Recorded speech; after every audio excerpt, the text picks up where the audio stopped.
Selamat pagi Bapak Ibu, saudara-saudari yang terkasih dalam Tuhan. Mari kita berikan aplaus untuk kemuliaan Tuhan dari firman yang akan kita terima dan juga pujian yang kita berikan kepada Tuhan pagi hari ini. Kita sangat bersyukur kita bisa berkumpul kembali di Menara Kuningan, sangat excited dan juga saya ingin menyapa saudara-saudari dan jemaat yang berada di online juga.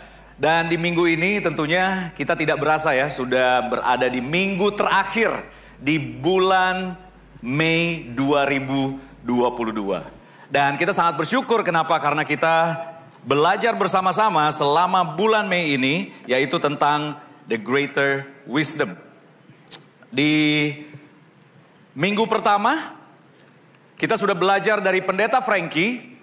Ya, ini adalah temanya yang kita lihat diambil dari 1 Raja-Raja 4 ayat 29 sampai 30 dikatakan, dan Allah memberikan kepada Salomo hikmat dan pengertian yang amat besar, serta akal yang luas seperti dataran pasir di laut, sehingga hikmat Salomo melebihi hikmat segala Bani Timur dan melebihi segala hikmat orang Mesir. Sebelum saya lanjutkan, mari kita tundukkan kepala dan kita berdoa. Kami memuji Engkau Tuhan karena Engkau adalah Allah yang baik Tuhan. Allah yang menciptakan alam semesta ini Tuhan. Dan kepada Engkaulah Tuhan kami mau memuji dan menyembah Engkau. Terima kasih Tuhan, Engkau memberikan kami kesempatan demi kesempatan dan waktu Tuhan. Untuk kami bisa menghargai setiap detik dalam hidup kami untuk melayani Engkau. Terima kasih Tuhan, bulan ini juga kami belajar banyak tentang penata layanan atau stewardship. Bantu Tuhan hari ini untuk kami bisa kembali belajar mengenai penata layanan itu sendiri. Saya berdoa Tuhan untuk kami semua di sini bisa membuka hati pikiran kami dan kami bisa fokus dalam masa waktu ke depan ini Tuhan. Untuk kami bisa mengerti firman Engkau dan mengenal Engkau lebih lagi Tuhan. Terima kasih hanya dalam nama anak Engkau Yesus Kristus. Kami sudah berdoa dan mengucap syukur. Amin. Di minggu pertama, Pendeta Frankie telah mengajar kita dalam konsep greater wisdom ini di dalam penata layanan dan memberikan konsep yang sangat jelas untuk memulai bulan ini. Dikatakan bahwa stewardship itu ada 4 unsur yang sangat penting. Yang pertama adalah treasure atau harta, testimony, kesaksian, talent atau talenta, dan juga waktu. Dan kita percaya bahwa di minggu pertama kita diajarkan bahwa the whole concept of penata layanan ini adalah kita harus memberikan kembali kepada Tuhan. To give it back to God apa yang telah kita terima dari beliau. Dan di waktu selanjutnya kita belajar dari Pendeta Alex dan Pendeta Andre juga. Dan bahkan minggu lalu Pendeta Budi membantu kita sekali lagi untuk bisa mengerti contentment, contribution, dan juga conclusion yang membantu kita semakin mengerti tentang greater wisdom. Dan dalam hal ini adalah penata layanan. Dan pada pagi hari ini, Bapak Ibu dan jemaat yang dikasih Tuhan, saya ingin berbagi kepada kita tentang salah satu unsur yang sangat penting di dalam penata layanan, yaitu time atau waktu.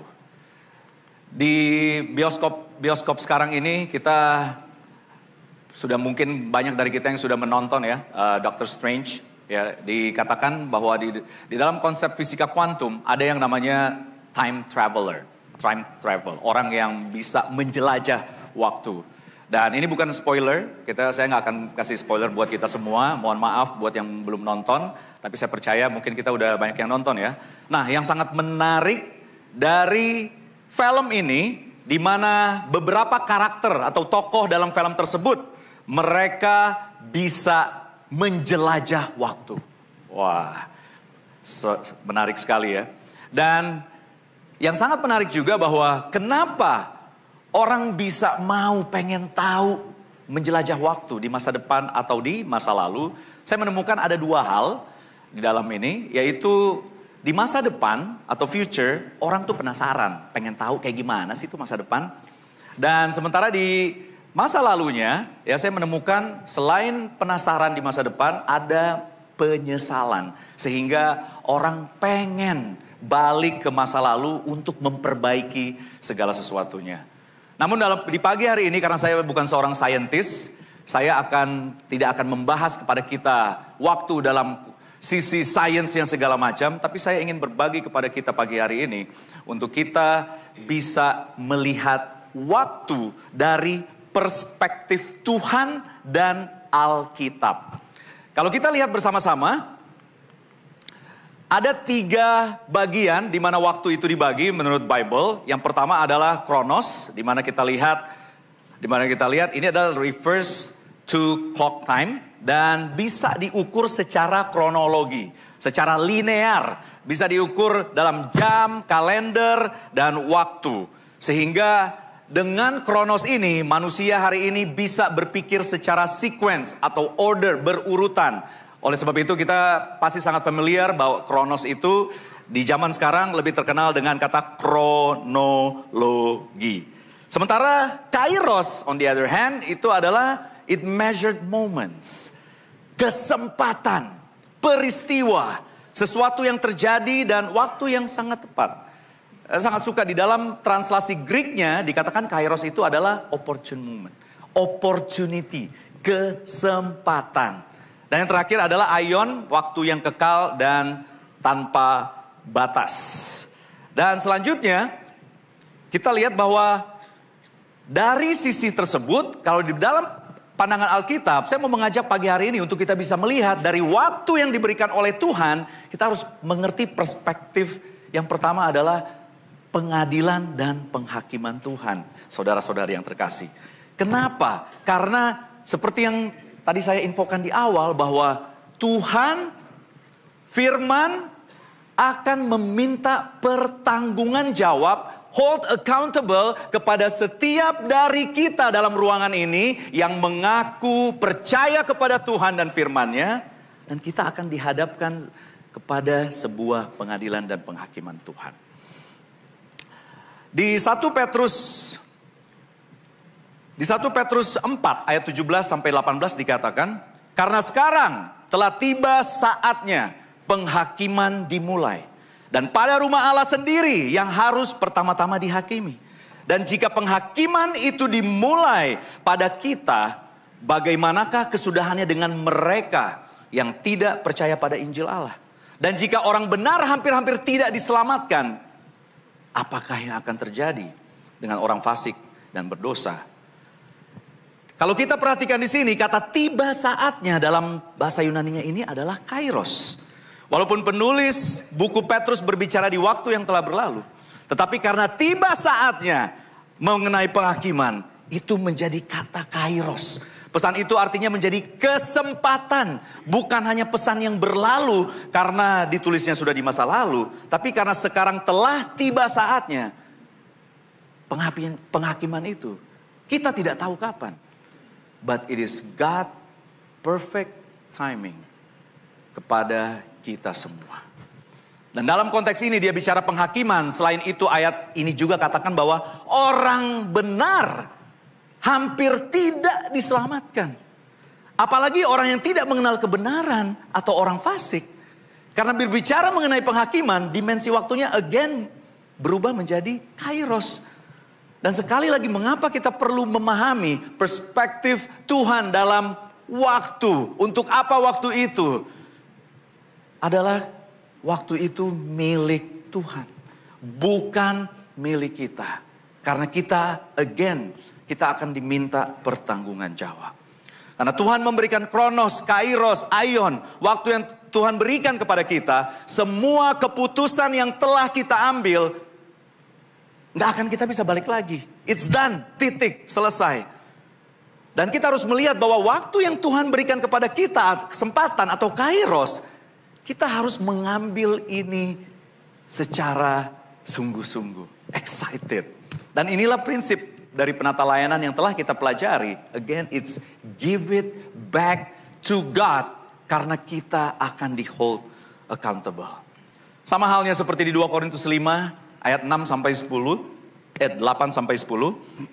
dikatakan, karena itu hati kami selalu merasa kuat. Kami tahu bahwa selama kami masih tinggal di dalam tubuh kami ini, kami jauh dari rumah yang akan kami diami bersama Tuhan. Sebab kami hidup berdasarkan percaya kepada Kristus. bukan berdasarkan apa yang dapat dilihat. Itu sebabnya hati kami tabah. Kami lebih suka lepas dari tubuh kami ini supaya dapat tinggal bersama Tuhan. Karena itu kami berusaha bersungguh-sungguh untuk menyenangkan hatinya. Baik sewaktu kami masih berada di rumah kami di sini ataupun di sana. Sebab pasti kita semua akan diajukan ke depan pengadilan Kristus. Dan masing-masing akan mendapat balasan setimpal dengan perbuatannya di dunia ini.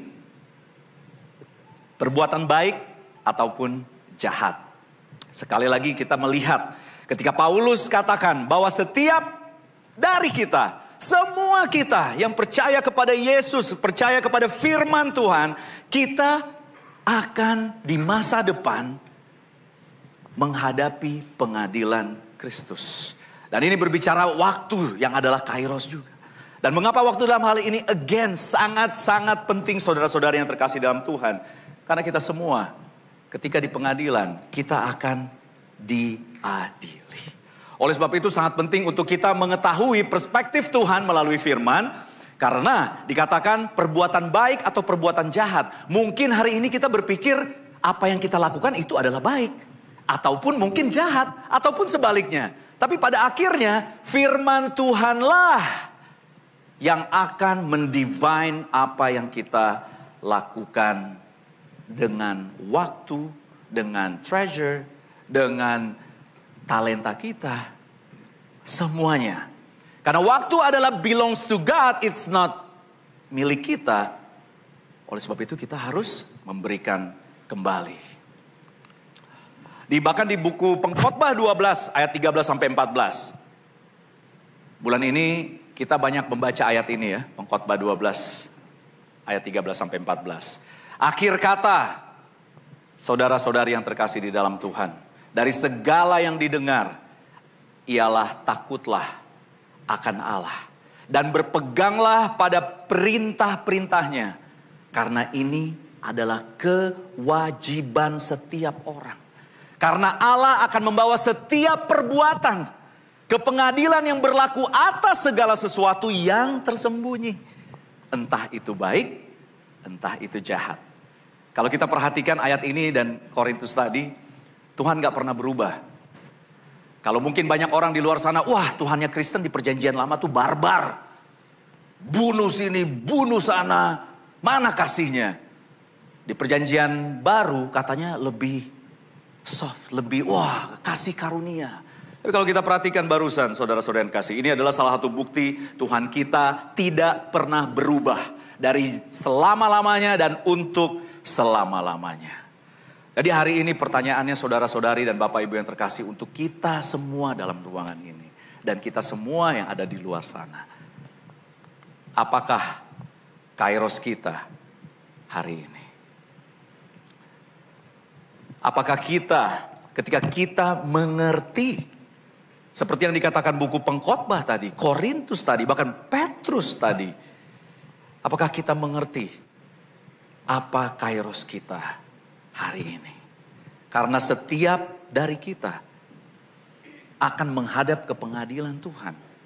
Ketika kita mengerti dan memahami kairos Tuhan, di mana Ia memberikan kesempatan, opportunity kepada kita sebagai orang Kristen, sebagai murid Yesus. Apakah kairos kita hari ini?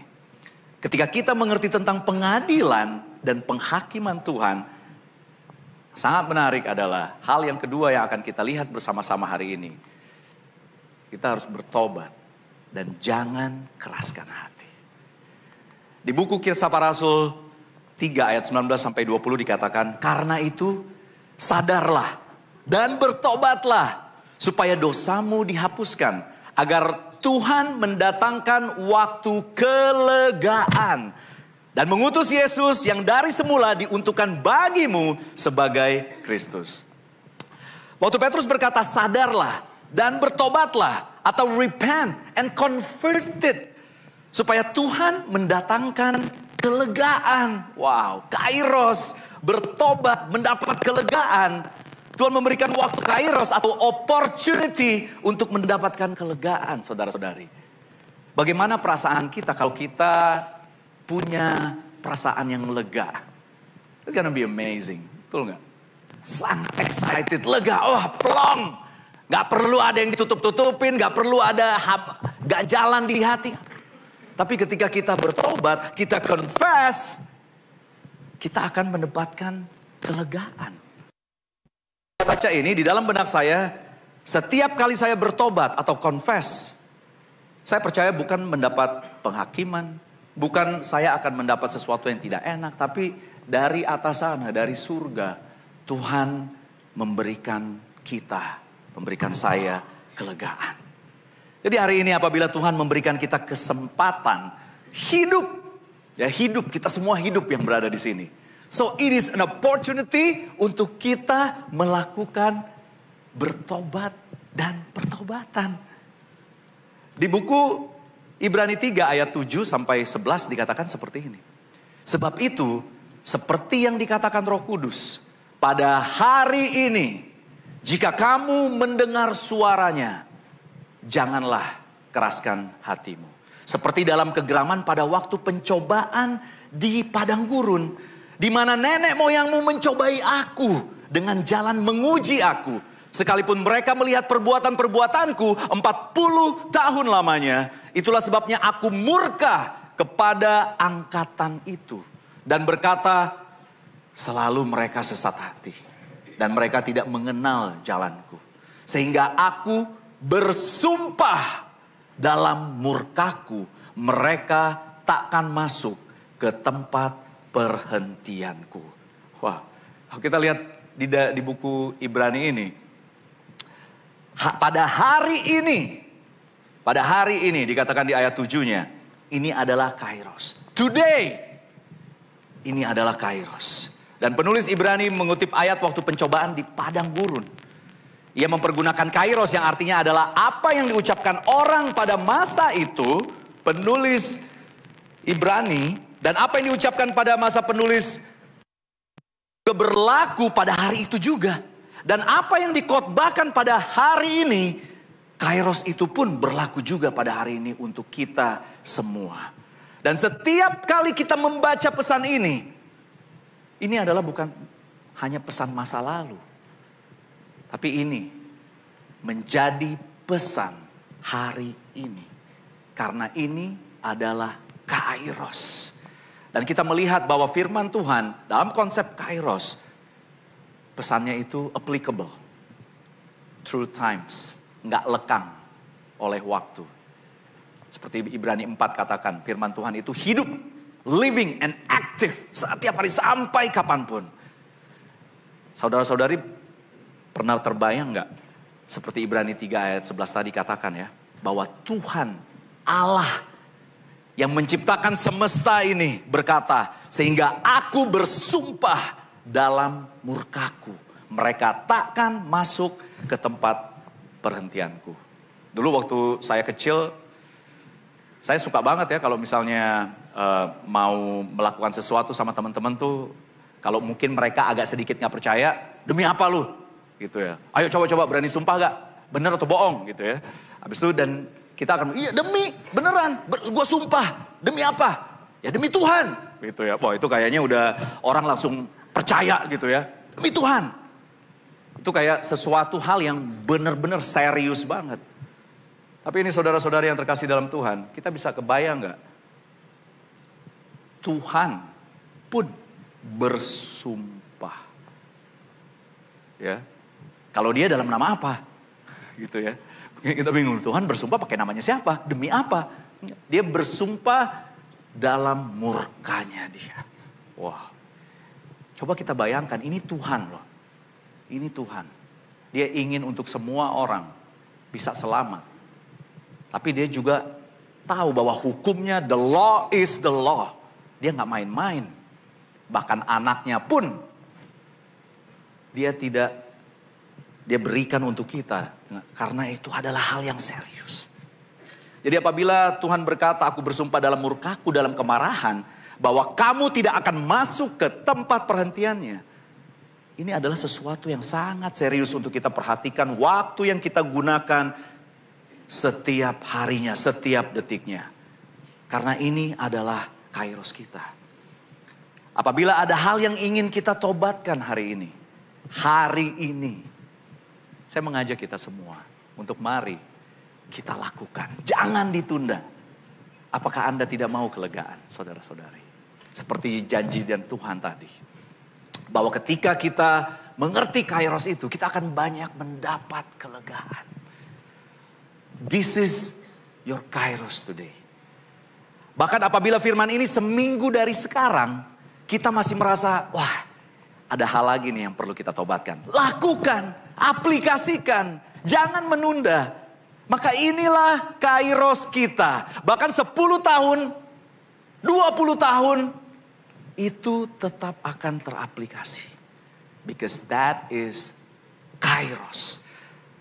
Dan ini tidak dapat diukur secara order atau kronologis, tetapi dengan kesempatan. Ketika kita tahu kita hidup aja, a lot of opportunity yang kita harus lakukan untuk Tuhan, yaitu dengan kita bertobat. Ayat 8 tadi dikatakan, janganlah keraskan hatimu seperti dalam kegeraman pada waktu pencobaan di padang gurun. Kira-kira apa yang terjadi di sana sehingga Tuhan begitu geram kepada bangsa Israel, bangsa yang dikasihi Dia. Saat ini saya akan mengajak kita untuk kembali ke masa lalu. Kita akan time travel sedikit, ya, melihat Kronos. Dan kita akan belajar dari kesalahan masa lalu bangsa Israel supaya kita tidak menyesal. Di buku Bilangan ayat 13 sampai 27 sampai 29 dikatakan, inilah yang terjadi di masa waktu kegeraman yang terjadi, kenapa Tuhan sampai begitu marah dengan bangsa Israel. Di ayat 27 dikatakan, mereka menceritakan kepadanya, kami sudah masuk ke negeri kemana kau suruh kami. Dan memang negeri itu berlimpah-limpah susu dan madunya. Dan inilah hasilnya. Hanya bangsa yang diam di negeri itu kuat-kuat. Dan kota-kotanya berkubu dan sangat besar. Juga keturunan Enak telah kami lihat di sana. Keturunan Enak ini adalah musuhnya Daud, ya. Yaitu Goliat, itu turunan bangsa-bangsa Enak. Ya, yang sangat besar. Orang Amalek diam di tanah Negeb, orang Het, orang Yebus, dan orang Amori diam di pegunungan. Orang Kanaan diam sepanjang laut dan sepanjang tepi sungai. Apa yang terjadi, saudara-saudari dan jemaat yang dikasih Tuhan? Disinilah mulai pelanggaran-pelanggaran itu yang dilakukan oleh para pengintai. Dari para pengintainya aja, mereka sudah tidak percaya. Udah ragu nih mereka. Memang yang mereka lihat itu adalah fakta, brothers, sisters, dan jemaat. Tetapi mereka sudah kehilangan iman bahwa mereka punya Tuhan yang lebih besar dan lebih hebat. Siapapun akan bisa dihadapi oleh Tuhan. Inilah pelanggaran yang pertama. Dosa ketidakpercayaan. Sangat menarik. Mereka khawatir. Oleh sebab itu saudara-saudara yang terkasih, apabila kita maju lagi secara kronologi ke Matius 6, 25, 33. Ya, di sini mereka tidak percaya itu, sebenarnya mereka mulai khawatir. Faktanya mereka khawatir. Dan yang saya sangat suka dari Matius 6 waktu Yesus katakan jangan khawatir. Ketika kita di dalam firman tersebut kita khawatir. Ini bukan hanya masalah dosa, brothers and sisters. Tapi Tuhan tidak menganggap kita. Menurut saya itu lebih mengerikan. Karena ketika kita khawatir, kita tuh seperti bangsa pagan katanya. Orang-orang yang tidak percaya kepada Tuhan. Jadi dimensi di mana Anda, kita, semua dalam ruangan ini ketika kita, aduh gimana ya ntar ya. Kedepannya, begininya. Kekhawatiran, itu tuh kayak kita gak nganggap Tuhan. Dan itulah pandangan beliau. Mereka itu seperti bangsa-bangsa yang tidak mengenal Allah. Seperti itu. Jadi ini yang mulai terjadi sama mereka. Makanya Tuhan mencantumkan ini yang pertama nih. Dan dilanjutkan di Bilangan 13 di ayat 32 sampai 33 dikatakan. Juga mereka menyampaikan kepada orang Israel kabar busuk. Bukan kabar buruk ya. Kabar busuk. Tentang negeri yang diintai mereka. Dengan berkata negeri yang telah kami lalui untuk diintai adalah suatu negeri yang memakan penduduknya. Dan semua orang yang kami lihat di sana adalah orang-orang yang tinggi-tinggi perawakannya. Juga kami lihat di sana orang-orang raksasa. Orang Enak yang berasal dari orang-orang raksasa. Dan kami lihat diri kami seperti belalang. Dan demikian juga mereka terhadap kami.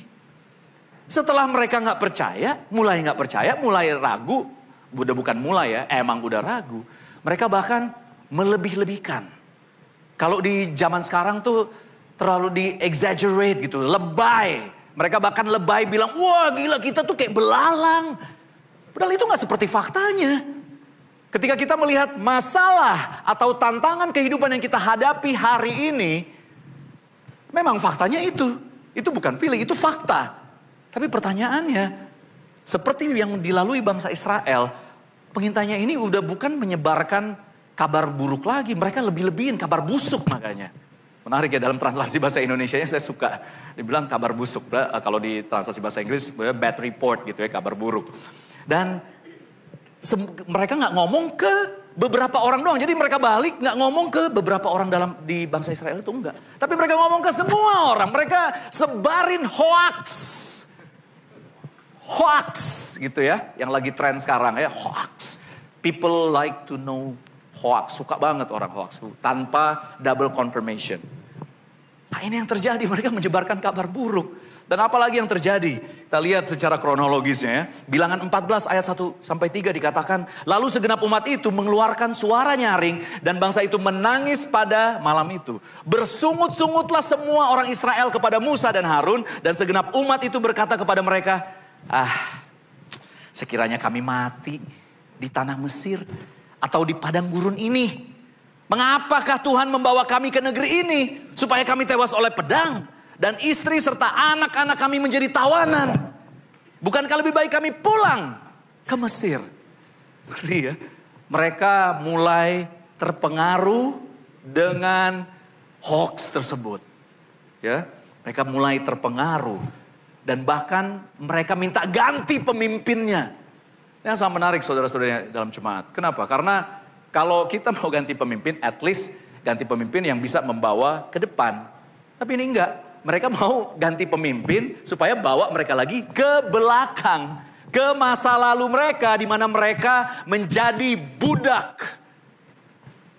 Dan mereka sangat enjoy. Mengerikan. Nah inilah dosa-dosanya yang terjadi di sana. Apalagi yang terjadi di sana? Kita lihat sama-sama.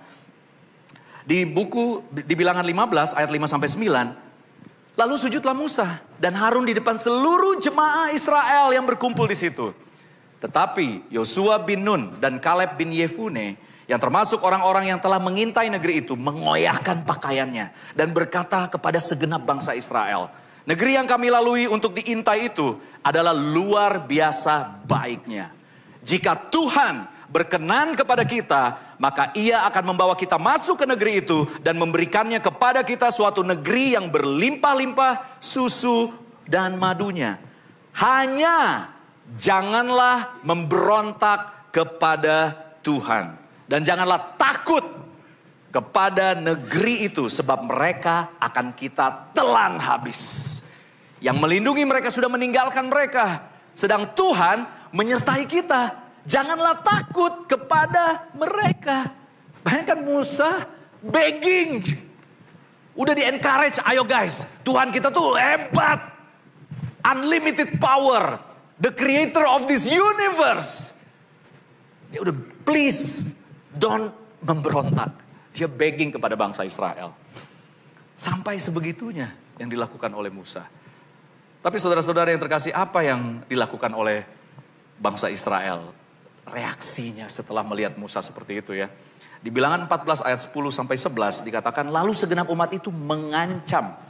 Hendak melontari kedua orang itu dengan batu. Tetapi tampaklah kemuliaan Tuhan di kemah pertemuan kepada semua orang Israel. Tuhan berfirman kepada Musa, berapa lama lagi bangsa ini menista aku? Dan berapa lama lagi mereka tidak mau percaya kepadaku? Sekalipun sudah ada tanda mujizat yang kulakukan di tengah-tengah mereka. Ini bukannya mereka ter-encourage, bukannya mereka menambah imannya lagi untuk lanjut perjalanan mereka.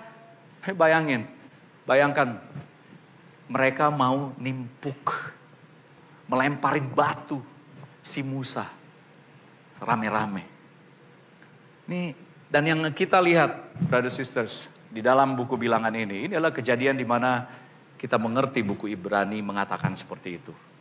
Mengeraskan hati. Situasi yang sudah terjadi ini kita tidak bisa memutar kembali. Kronos ya, tidak bisa memutar kembali. Tapi saya percaya pesan ini membuat saya secara pribadi hari ini, Kairos, Saya bisa melihat untuk saya belajar dari masa lalu, apa yang terjadi di bangsanya Tuhan, untuk saya tidak menyesal kemudian hari.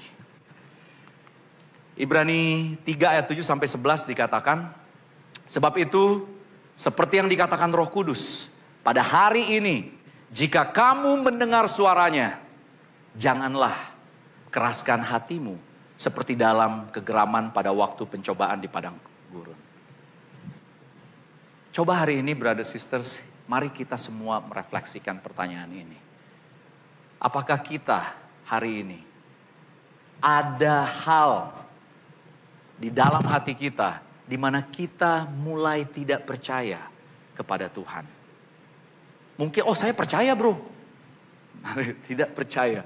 Ya, karena kata percaya, kalau saya perhatikan ya, ini sangat menarik. Kalau di zaman dulu dalam bayangan saya ketika Yesus atau Tuhan bilang percaya, itu artinya saya mau menjadi seperti Tuhan, menjadi seperti Yesus. Tapi yang sangat menarik di dalam kekristenan di abad ini, ketika kita zaman sekarang kata percaya itu, ketika saya bilang percaya kepada seseorang, itu artinya bukan saya mau jadi seperti dia. Ya kita bisa lihat ya, jadi ada perubahan definisi, terminologi dan makna dari kata percaya itu sendiri. Ya, oh saya tetap percaya kok kepada Tuhan, tapi nggak baca Alkitab. Tapi kita susah melakukan firman Tuhan. Percayanya dalam definisi apa jadinya hari ini? Gitu ya. Nah, ini kan sangat menarik ya, makanya saya bersyukur ketika melihat firman Tuhan begitu sangat jelas. Kalau kita katakan kita percaya, kita beriman, ada kata susulannya. Ya, iman dan perbuatan. Nah, hal yang kedua, apakah kita lebih suka menyebarkan kabar-kabar yang gak jelas? Apakah kabar-kabar yang tidak enak bahkan? Kabar-kabar yang tidak lebih baik? Apakah itu yang kita kabarkan ketika kita berfellowship, ketika kita berbicara, bercengkrama dengan saudara-saudari, dengan orang dimanapun kita berada? Kabar apa yang keluar dari mulut kita? Apakah kita memberikan kabar Tuhan, that God is good, Tuhan sangat luar biasa? Apakah hal itu yang kita keluarkan atau hal yang lain? Untuk kita bisa belajar dari bangsa Israel di zaman dulu. Apakah kita bersungut-sungut bahkan? Seperti bangsa Israel, mereka bersungut-sungut, itu marah-marah ke Tuhan. Mereka berani banget marah sama Tuhan. Marah. Mereka udah lihat semua hal yang supranatural terjadi. Dari bagaimana Laut Merah dibelah, tiang awan, tiang api, mana in the morning, setiap hari mereka di padang gurun. Dan mereka masih berani. Gitu ya. Itu kan sangat menarik sekali ya. Kita udah melihat, bayangkan kalau hari ini ada orang yang bisa bikin sulap aja, itu wow, kita begitu ya. Amazing. Tapi Tuhan even more. Dan mereka sudah melihat secara kasat mata. Tapi mereka berani untuk marah sama Tuhan. Ada masa di mana saya secara verbal, di dalam hati pun saya tidak memaki atau menghujat Tuhan. Tapi saya suka terminologi sekarang ya, NATO, not action talk only. Ya, hari ini kita di-measured, saya percaya saya di-measured dari perbuatan saya juga, seperti Timotius katakan. Awasilah hidupmu, awasilah ajaranmu. Bertekunlah dalam semuanya itu supaya kamu dan orang yang mendengarkan kamu bisa selamat. Itu pun ketika saya melihat, walaupun saya nggak ngomong apa-apa kepada Tuhan dalam hati pun, tapi saya suka protes dengan saya tidak melakukan apa yang diperintahkan oleh beliau. Hari ini apakah kita pun bisa melakukan hal itu? Dan bahkan yang sangat menarik, kita bahkan bisa protes kepada orang-orang yang ditempatkan oleh Tuhan di sekeliling kita yang mungkin untuk membantu kita mengenal Tuhan lebih lagi, pembimbing rohani kita, saudara-saudari dalam jemaat. Kita bahkan bisa protes dan minta ganti. Saya nggak mau Tuhan dibimbing oleh dia. Menarik ya, ini semua hal-hal yang sudah terjadi tapi sangat applicable. Dan bahkan memberontak. Dan bahkan bukan itu saja, tapi mereka mau melempari batu. Mungkin zaman sekarang kita nggak akan lempar batu ya, karena kita udah civilized. Jadi hal yang lain, kita melempari batunya di dalam pikiran doang. Gitu ya, kalau kita marah, ini orang gitu ya, gitu pengen di dalam pikiran aja. Apakah kita seperti itu hari ini? Jemaat yang dikasihi Tuhan, Ibrani 3 ayat 15 dikatakan, tetapi apabila pernah dikatakan, pada hari ini, jika kamu mendengar suaranya, janganlah keraskan hatimu seperti dalam kegeraman. Ibrani 4 ayat 7, ini udah pengulangan demi pengulangan. Sebab itu ia menetapkan pula suatu hari, yaitu hari ini, ketika ia setelah sekian lama berfirman dengan perantaran Daud, seperti dikatakan di atas, pada hari ini jika kamu mendengar suaranya, janganlah keraskan hatimu. Penulis Ibrani berulang-ulang saudara-saudari mengatakan hari ini jika kita mendengar suaranya, jangan keraskan hatimu. Bapak Ibu saudara-saudari yang terkasih, hari ini apabila kita mendengar sermon ini, khotbah ini, saya percaya satu hal bahwa suara saya bukan suara Tuhan. Tetapi kesempatan kronos untuk melakukan pertobatan itu berasal dari Tuhan. Apabila kita mendengar sermon ini saat ini, jangan keraskan hati kita saudara-saudari. Apapun yang kita merasa perlu bertobat hari ini, lakukanlah dengan segera. Jangan menunda. Kita tidak tahu kapan kita akan dihadapkan oleh pengadilan dan penghakiman Tuhan. Bisa 2 jam dari sekarang, kita tidak tahu kapan kita akan bertemu dengan Tuhan. Besok, lusa. Tapi pertanyaannya bukan karena besok atau lusanya. Tapi ketika kita mengerti setiap waktu yang diberikan oleh Tuhan itu adalah kesempatan. It is an opportunity for us untuk kita bertobat. Saya mau menutup dengan satu ayat. Saya katakan ini sebuah quotes ya. Saya suka di dalam firman Tuhan banyak sekali quotes. Langsung original dari firman. Dikatakan oleh seorang yang sangat luar biasa yang bernama Paulus. Di buku Efesus 5 ayat 16 dikatakan, dan pergunakanlah waktu yang ada. Karena hari-hari ini adalah jahat. Saudara-saudari yang terkasih, seperti Paulus katakan di Efesus 5 ayat 16. Pergunakanlah waktu, itu adalah kairos. Yang ada. Karena hari-hari ini adalah jahat. Karena kita tidak bisa memutarbalikan apa yang sudah terjadi di masa lalu. Jadi apabila hari ini kita semua masih diberikan kesempatan oleh Tuhan untuk hidup. Dan Tuhan memberikan waktu kairos untuk kita semua. Dan kita aware, kita sadar bahwa Tuhan memberikan kairos itu. Mari kita mempergunakan dengan sebaik-baiknya. Hari ini kita belajar bahwa kairos Tuhan memiliki 2 dimensi yang sangat luar biasa. Di mana hal yang pertama adalah pengadilan Tuhan dan penghakiman Tuhan adalah waktu sempurna Tuhan. It is God's perfect timing. Dan pasti akan terjadi kepada kita semua yang mengaku percaya kepada Dia. Dan hal kedua, kairos Tuhan adalah kesempatan. Oleh sebab itu, mari saya mengajak kita semua bersama-sama untuk kita bertobat dan jangan keraskan hati. Saudara-saudari yang terkasih dalam Tuhan, di bulan penata layanan ini, saya mengajak kita untuk kita bisa, ketika kita bisa mengerti selama 5 minggu konsep stewardship, yang hari ini kita mengerti tentang waktu yang diberikan oleh Tuhan. Mari kita mengembalikan semua yang telah kita terima dari Tuhan. Caranya, salah satu caranya adalah minggu depan kita memasuki bulan Juni, di mana kita sangat bersyukur sebagai satu jemaat Gereja Kristus di Indonesia, kita akan memulai full offline. Tepuk tangan dong. Kita semangat untuk bisa kembali offline. Tapi apapun offline atau online, karena itu adalah kairos, jadi pun kita tetap harus semangat. Mau online atau offline, kita tetap harus semangat. Mari kita excited minggu depan dengan melakukan Kairos kita. Karena kita telah mengerti penata layanan kita. Karena bukan hanya hari Minggu yang diberikan oleh Tuhan. Hari Minggu itu adalah sebagai satu jemaat kita berkairos. Tapi hari Senin, Selasa, Rabu, Kamis, Jumat, Sabtu itu adalah waktu kita pribadi secara diri kita sendiri kepada Tuhan. Dan kita menggunakan itu, Kairos kita buat Tuhan juga. Saya berharap dengan kita mengerti konsep waktu yang diberikan Tuhan kepada kita bisa lebih menghargai apa yang telah kita dapatkan dari Tuhan. Dan mari kita melayani Tuhan dengan sukacita. Amin. Mari kita tundukkan kepala dan kita berdoa. Kami memuji Engkau Tuhan. Kami sangat bersyukur karena Engkau memberikan kami Kairos Tuhan. Kami mengerti Tuhan bahwa setiap kali kami aware, kami realize bahwa kami masih hidup.